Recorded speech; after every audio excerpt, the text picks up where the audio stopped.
Basic reason. माशाल्लाह I know Multan के journalist जो हैं वो कॉम्पिटेंट भी हैं और गहरी नज़र भी रखते हैं। I am appreciate. मैं सुनता रहता हूँ, देखता रहता हूँ आपको। सवाल ये है कि पाकिस्तान आज इस मंजिल पे पहुंचा क्यों? सवाल असल ये है,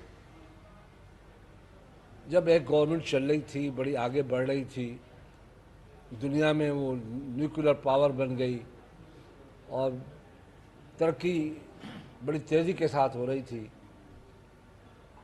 अदारे बन रहे थे, तो क्या वजह थी जो आप नहीं बोलते? जो मार्शल लॉ लगी और 81 में ज़ियाउल-हक ने आपको एक खतरनाक जलते हुए कुएं में धकेल दिया, जिससे आज तक हम बाहर नहीं निकल सके, और वही तबाही चल रही है। आपके पास 50 लाख अगवानी आ गए, आपसे वायदे किए गए तो इतने पैसे आपको दिए जाएंगे दुनिया ने। उस वक्त तो पैसे दिए कैश में, कहाँ गए, कैसे गए, किधर गए, कौन ले गया? आपने ये चीज़ें ले ली, मान लिया। जो आपसे वायदा किया था कि टिल महाजरीन इन पाकिस्तान, तब तक वो आपको सपोर्ट करते रहेंगे। वो मुल्क अपनी जान छुड़ा के भाग गया। ये महाजरीन और गैर कानूनी अगवानी आपके गले में छोड़ गया, तालिबान गले में छोड़ गया, कलेशनकोव गले में छोड़ गया, हीरोन गले में छोड़ गया, सुसाइटर गले में छोड़ गया, दहशतगर्दी गले में छोड़ गया, हमारी मुआशरत को तबाही गले में डाल दी। तो ये सारे तबाही का ज़िम्मेदार 81 में पाकिस्तान का अफगान वार में कूदना, वो आज हम भुगत रही है, कौम भुगत रही है। जब आप 7 करोड़ थे, आज 24 करोड़ आवाम भुगत रही है। 7 करोड़ आवाम भुगत चुकी, चली भी गई बेचारी, काफ़ी चले गए होंगे उनमें, तो आज हम भुगत रहे हैं। यही वजह है, यही रीज़न है कि आप 50 लाख लोग 124 अरब डॉलर का लाश पाकिस्तान खा चुका है इस 40 साल में, 42 साल में 124 अरब डॉलर, जबकि आज हम 3 बिलियन डॉलर के लिए कशकोल लेके जाते हैं। शाह साहब, नैब को फिर एक्टिव किया जा रहा है और ये कहते थे पीपल्स पार्टी का भी मौक़िफ़ था कि पॉलिटिकल इंजीनियरिंग के लिए इस्तेमाल हो रही, बड़ी मुश्किल से पार्लियामेंट में एक रास्ता बंद किया था, उसको फिर दोबारा खोल दिया गया। देखें, जो कुछ भी है, नैब को अगर एक्टिव किया है तो नैब को अपने दायरे में रहना चाहिए। अगर कोई चोर है जिसने करप्शन की है तो नहीं छोड़ना चाहिए।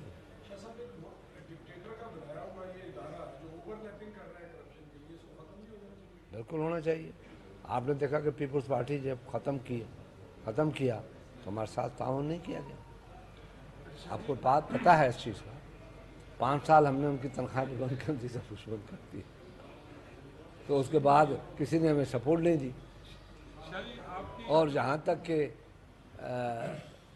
जिसने ये बनाया चीज़, उसको एक अदालत आलिया ने फिर ऊपर डाल दिया, तो हमारे अदालत आलिया का भी तो सलाम करें ना आप उनको।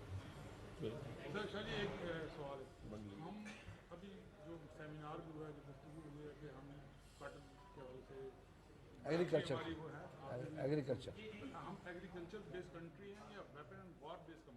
आजकल वेपन एंड वार कंट्री है।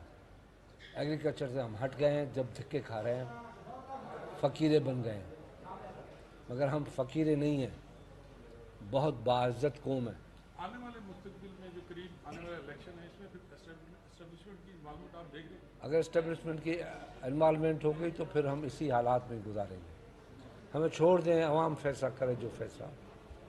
इम्कान है ये इलेक्शन होंगे, ये हाँ, अब जो आने वाले इलेक्शन है, क्या इम्कान है कि इसमें एस्टेब्लिशमेंट दूर रहेगी? मेरी ख्वाहिश है, ख्वाहिश तो कर सकता हूँ।